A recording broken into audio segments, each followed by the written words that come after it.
Bonjour à toutes et à tous, j'espère que vous allez bien. Aujourd'hui, je vous propose une recette dite du placard.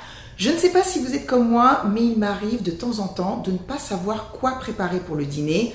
Alors ce que je fais, c'est que je regarde ce que j'ai dans mon réfrigérateur, mes placards et mon congélateur.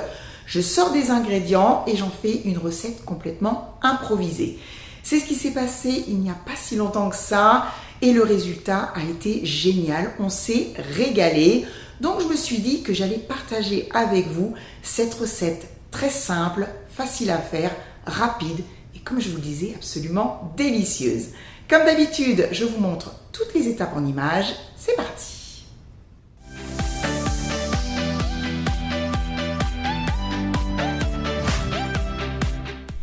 Voici les ingrédients dont j'ai besoin pour faire cette recette. J'ai devant moi un paquet de pâtes fraîches. Ce sont des tortellini farcis à la ricotta et aux épinards. Des champignons surgelés, ils sont cuisinés à l'ail et au persil.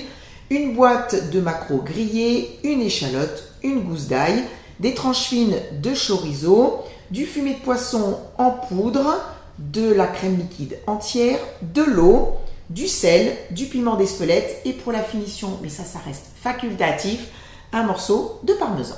La préparation va aller relativement vite. Je vais peler l'échalote et la gousse d'ail. L'échalote, je vais la ciseler finement. La gousse d'ail, je vais la hacher en la passant dans un presse-ail.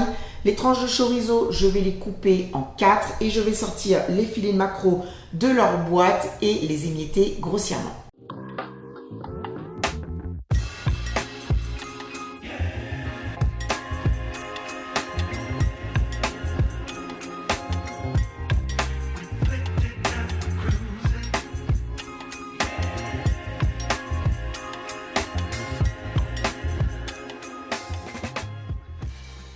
On va passer à la cuisson. Je suis en train de faire chauffer une sauteuse sur un feu moyen.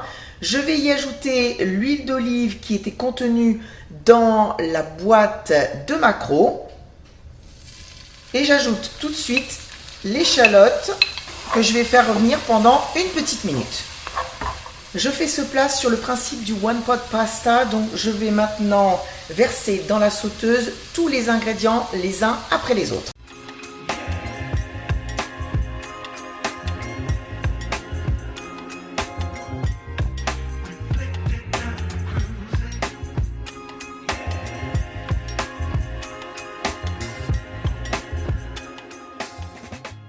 Je mets le couvercle, je vais porter à ébullition et ensuite faire cuire sur un feu doux.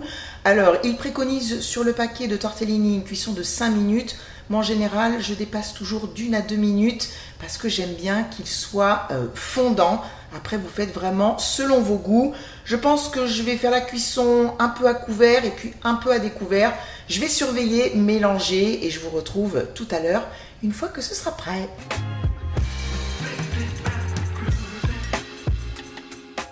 La cuisson est terminée, les tortellini ont bien gonflé, on a une jolie sauce.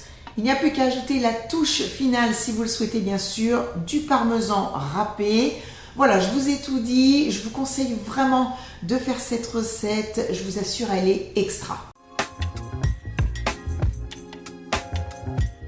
La vidéo est terminée, je vous retrouve avec grand plaisir vendredi prochain à 18 h pour une nouvelle recette. Je vous souhaite un très bon week-end et je vous fais plein de gros bisous. Bye bye!